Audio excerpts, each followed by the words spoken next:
everyone, welcome back to my channel. If you're new, then welcome. My name is Dr. Baptiste.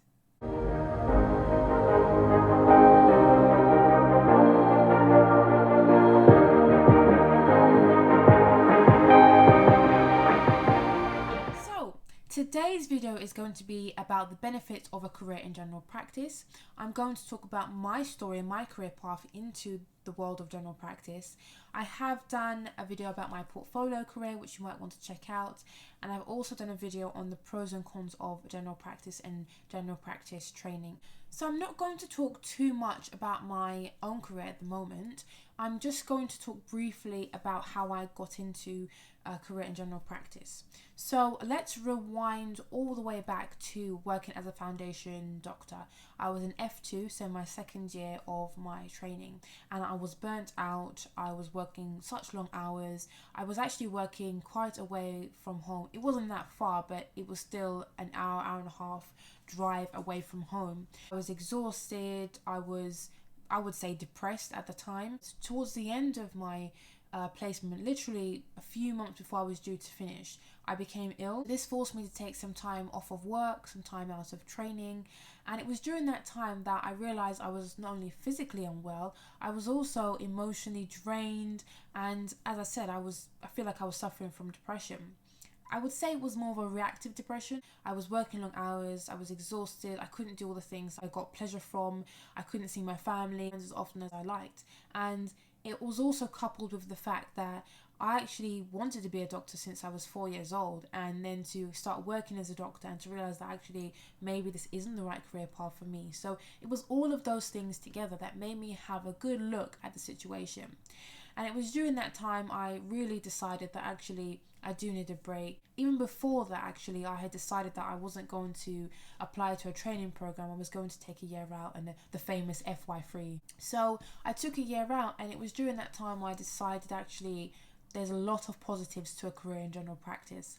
And now I'm going to talk you through the positives or benefits of a career in general practice. You have much more control over your work-life balance.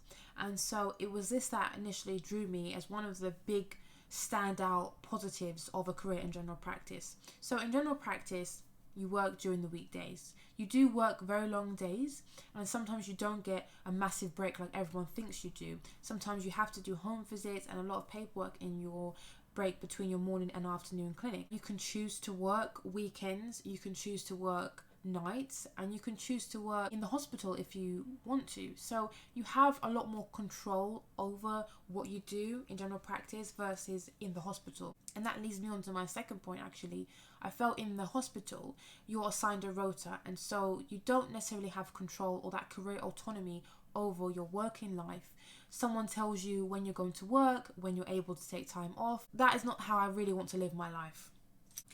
And as a GP, you have much more control over your working week, which means that actually if you wanted to develop a portfolio career, so that is a career where you have multiple careers or multiple jobs and interests, not just one particular career.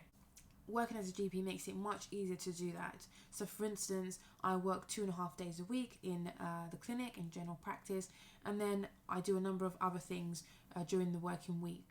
And one of the frustrations I had when I was working in the hospital was the constant moving around. So as a trainee, whether that's in the UK or abroad, you have to move around to get the experience in different specialties and in different areas and different hospitals.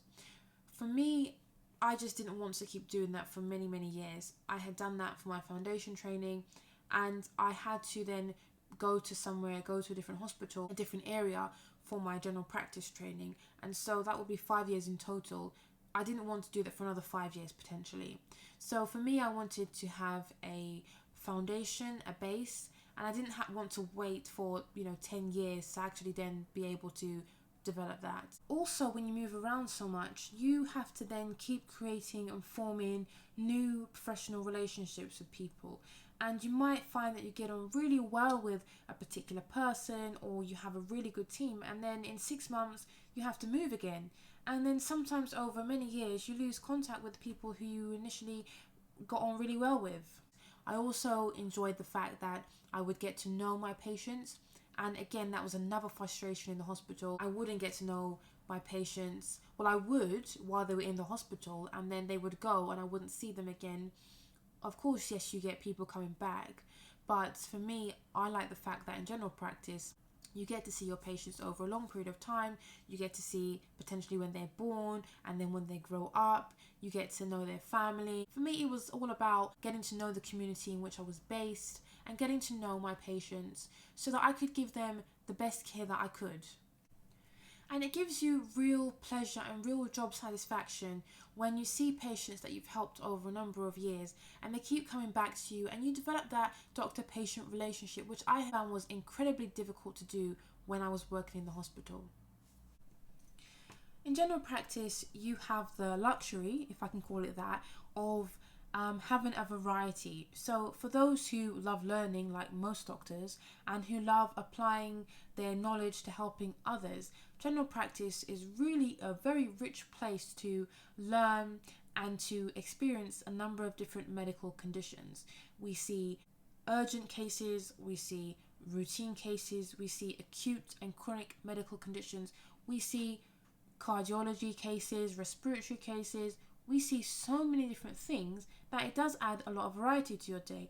Now, of course, that's not going to be every single day, but I've definitely seen some really interesting things in general practice that I actually haven't seen in the hospital. So general practice is still a very, very good place for you to experience that variety in medicine. During medical school, I had a number of different specialties that I was interested in. And then as a junior doctor, again, I wasn't really sure what specialty to choose. I started off saying I wanted to be an ENT surgeon, then I wanted to be a cardiologist, then a neurologist. So the list went on. It wasn't one particular specialty that I thought, do you know what, I could see myself doing that for many, many years to come.